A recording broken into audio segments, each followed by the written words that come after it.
ერთი ამბავი მინდა წავიკითხო ეს ჩვენს ხშირად გვებადება კითხვები შეიძლება ჩვენ ცხოვრებაში ჩვენ გქონდეს რაღაცა გამოცხადებები, ხილვები, ჩვენებები სიზმრისეული ან რაღაცა მსგავსი და აი როგორ უდგება აი ამ ხილვებს წმინდა ეკლესია. სიფრთხილით, იმიტომ რომ შეიძლება აქ ეშმაკის მანქანება იყოს რაღაცა ჩაბუდებული და ერთი მსგავსი ამბავი მოხდა ათონის წმინდა მთაზე და ეს ამბავი მინდა თქვენ მოგითხრათ, წაიგითხრათ. იქ მოღვაწეობდა გამოცდილი მოძღვარი მამა საბა და მის სულიერ შვილს შემთხვევა ეს ამბავი. იმ მრავალ მომხდართა შორის, რომელთაგანაც მამა საბა აღსარებებს იბარებდა, იყო ერთი რუმინელი დიაკვანი. ის ჯერ კიდევ ხმაწვილობაში მოვიდა ათონის მთაზე და წმინდა ანას მცირე სკითში შორიახლოს სადღაც უდაბნოში განმარტოებით ცხოვრობდა. ერთ დღესაც ძლიერ დამწუხრებული დიაკვანი მამა საბას ეუნება. წმინდაო მოძღვარო, ხვალ დედაჩემის გარდაცვალების მესამე დღეა. გთხოვ, არ დაგავიწყდეს წირვაში მისი მოხსენიება. ამ სიტყვებმა მამა საბას ყური მოშრა, რადგან მათში თითქოს ეშმაკის ზეიმობდა. განჯის უნარის მქონე მოძღვარი შეშფოთდა. ჩანს, გაიფიქრა მან, მტერმა რაღაც უსიამოვნო კერძი მოამზადა. ეს მზაკვარი რა მრავალფეროვანი ხელოვნებებით ასრულებს და ავნელებს ღვთის ქმნილებებს. და ისე რომ გარეგნულად არაფერი გამოუხატავს, ბოლოტების სათავის ძიებას შეუდგა. აბაშვილო, უფრო კარგად გამარკვიე საქმის ვითარებაში. ხვალ მესამე დღეა. ესე იგი, გუშინ წინ გარდაიცვალა და გარდაიცვალა რუმინეთში. ორ დღეში შენ როგორ შეიტყვე ეს ამბავი? ცოტა ხანს დუმილი ჩამოწვა. როგორ შევიტყვე? გაუბედავა დაიწყო დიაკონმა. ეს მე მითხრა. ვინ გითხრა? კითხა ბერმა. ჩემმა მფარველმა ანგელოზმა მითხრა, უპასუხა დიაკონმა. შენმა მფარველმა ანგელოზმა? შენ ანგელოზი ნახე? გავხდი მისი ხილვის ღირსი და ერთხელ არ ორჯერ კი არა, არამედ უკვე 2 წელია, რაც მეცხადება და ჩემთან ერთად ლოცულობს. ერთად ვკითხულობთ დაუჯდომელს, ვასრულებთ მეტანიებს, ვსაუბრობთ სულიერ საკითხებზე. ეს 2 წელი დიდად ემწარა მამა საბას. ხიბლის 2 წელი წვილმანი როდია. მტერს მისცე უფლება 2 წლის განმავლობაში არხეინად აშენოს ნაგებობა შენ სულში, შენსავე წარსაწმენდელად საშინელება. და აქამდე რატომ არაფერს მეუბნებოდი, შვილო? ანგელოზმა მითხრა, არ არის აუცილებელიო. მამა საბა მიხვდა, რომ დიდ ბრძოლაში უწევდა ჩაბმა. უპირველეს ყოვლისა საწყალობელი დიაკვანი უნდა დაერწმუნებინა იმაში, რომ მასთან ანგელოზი არ მოდიოდა. შემდეგ კი უნდა გამზადებულიყო მრისხანე ეშმაკის მოსაგერიებლად. უფალო იესო ქრისტე, ძეო ღვთისაო, შეგვიწყალენ და გვაცხოვნონ ჩვენ, ხურვალედ დაილოცა გულში. შვილო, დარწმუნებული ხარ, რომ ის, ვინც გეცხადება, ღვთის ანგელოზია? დარწმუნებული, უდარწმუნებულესი გერონდა. ჩვენ ხომ ერთად ვლოცულობთ. ყოველდღიურად ათასობით მეტანიებს ვასრულებთ. საუბრობთ მომავალ ცხოვრებაზე, სასუფეველზე. ის ჩემი მფარველი ანგელოზია. ერთი შეხედვით ჩანდა, რომ დიაკვნის გადარწმუნება შეუძლებელი იყო, თუმცა ერთადერთი, რაც მას სიფხიზლეს უნარჩუნებდა, ეს თავისი ღვთისმგაგრძნობელი მოძღვისადმი ნდობა გახლდათ. თანაც განაგრძობდა ის, განა შეუძლია ეშმაკს ლოცვაში გამტკიცება, ის ხომ პირიქით ლოცველებს ებრძვის. კარგა ხნის საუბრის შემდეგ შეთანხმდნენ, რომ რაღაც გამოცდებისთვის მიემართათ, შეემოწმებინათ მფარველი ანგელოზი. როგორც კი მოვა, უთხრა მას მამა საბამ. სთხოვე თქვას ლოცვა ღვთისმშობელო ქალწულო და ასევე უთხარი პირჯვარი გამოისახოს. მაგრამ საქმე არც თუ ისე მარტივად გახდათ.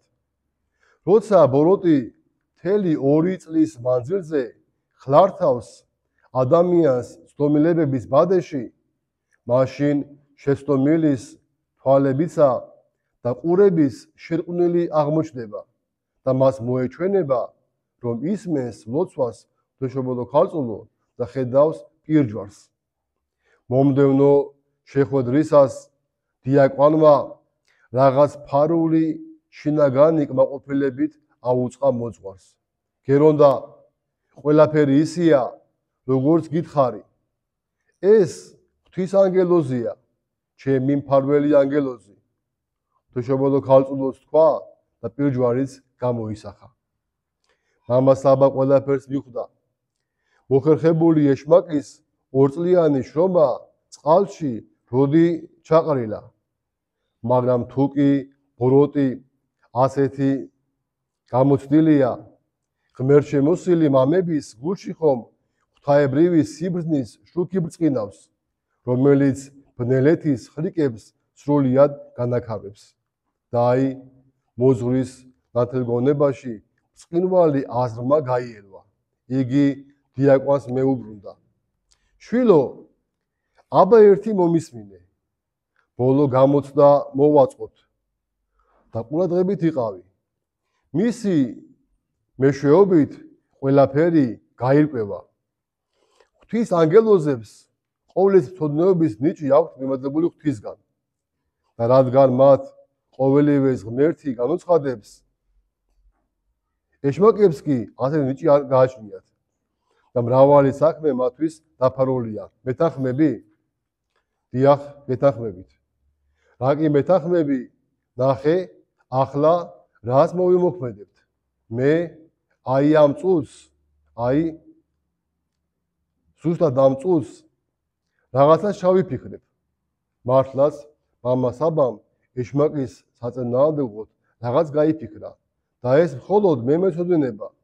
თუ ის ამ დაფარულს გამოაშკარავებს, მაშინ ეჯგარეშია, რომ ღვთის ანგელოზი ყოფილა. მაშინ მოხვალ და მეც გამაგებინებ, რას გეტყვის. კალივაში ეს ადგილი არის სამოღვაწეო. დაბრუნებული დიაკვანი შინაგანად რაღაც მღელვარებამ უსიამოვნო წინასწრობა მოისვა.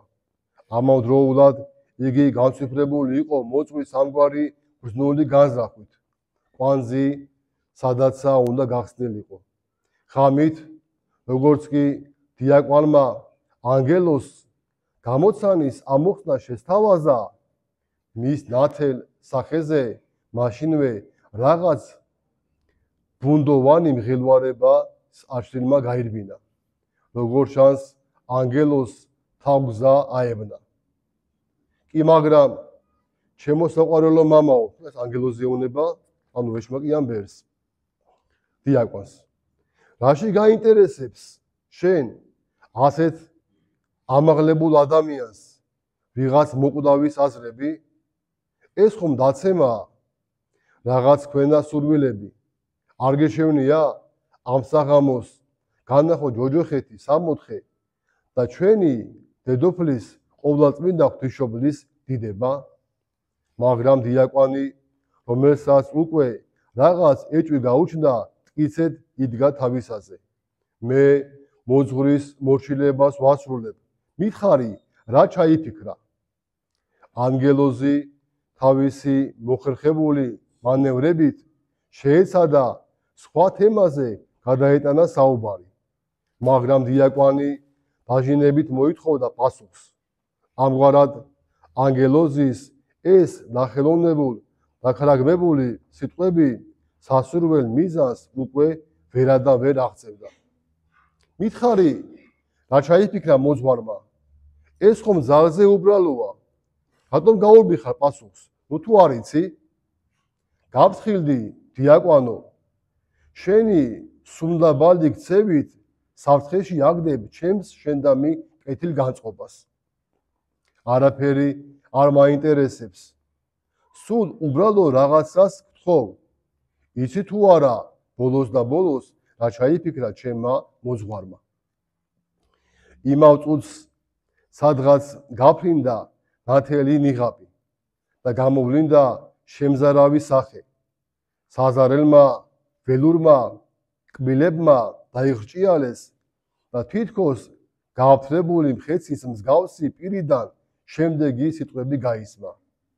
აქედან დაიკარგე, შეუბადრუკო, ხვალ ამ დროს ჯოჯოხეთში იქნები, ცეცხლში დაგწვავთ, გაგანადგურებთ.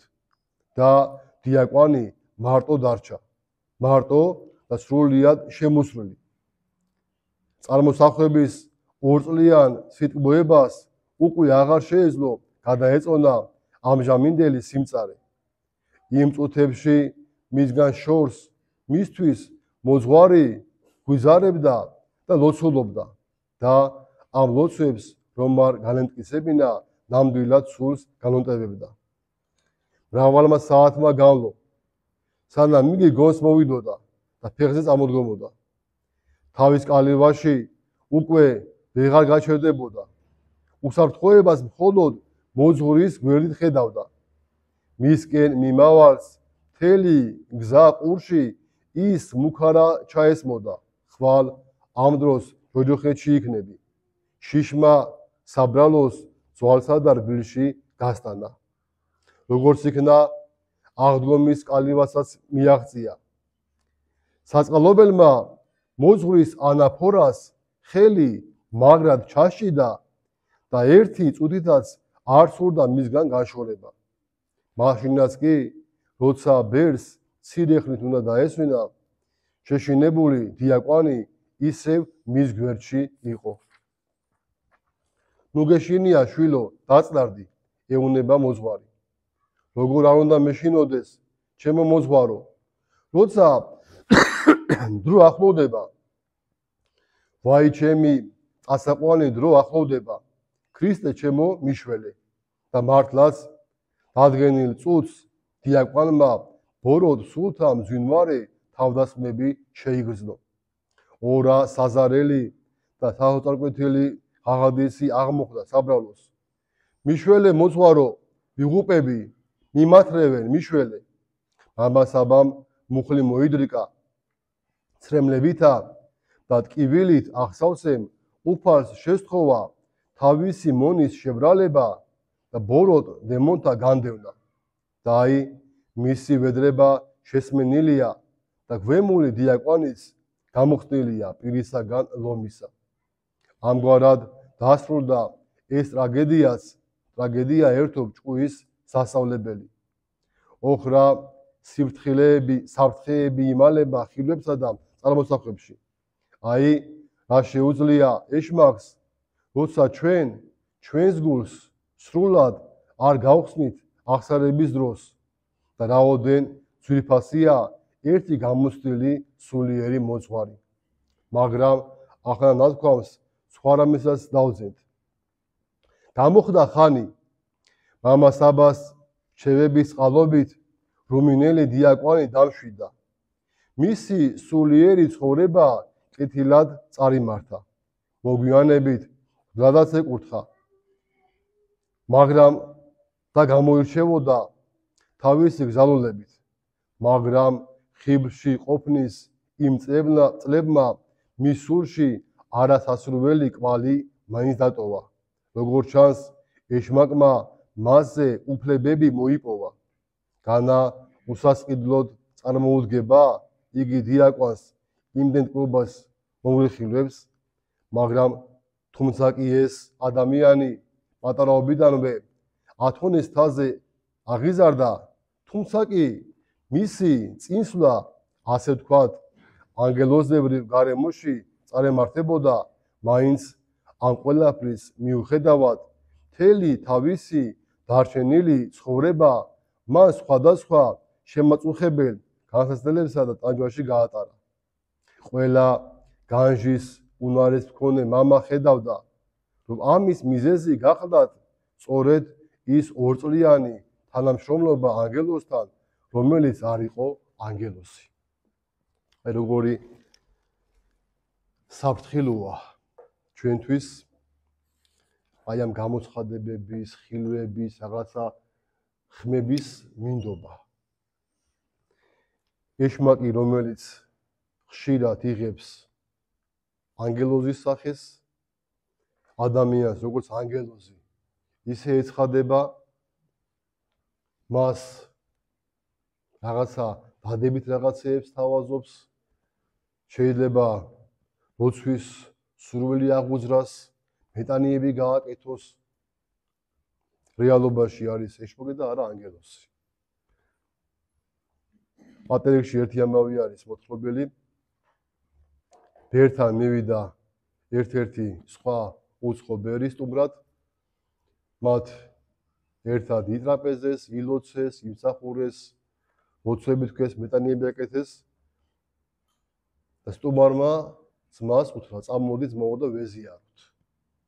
გაუხარდა ბერს, ისინი წავიდნენ ტაძარში, შევიდნენ ტაძარში, ეს ბერი მივიდა ზიარებასთან, წმინდა ზიარება მიიღო, გამოვიდა და მას ვეღარ ხედავს.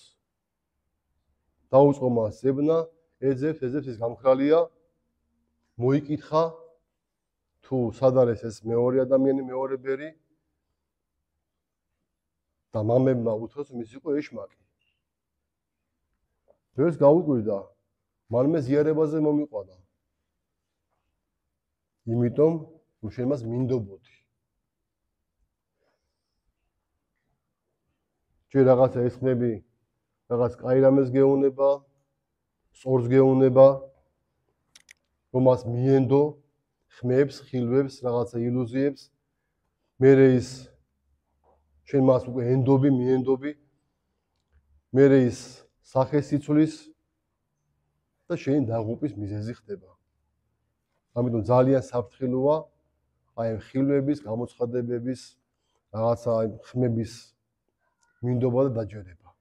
ჩვენ ეკლესიაში ვლოცულობთ, რომ ღმერთმა მოგბადლოს მშვიდობის ანგელოზი, რომელიც არის ჩვენი წინამძღვარი სულის და ხორცის ცხონებისა და ღმერთმა მართლაც ჩვენ გონება გაგვინათოს და ეს მინდა ანგელოზი მოგბადლოს. ამინ.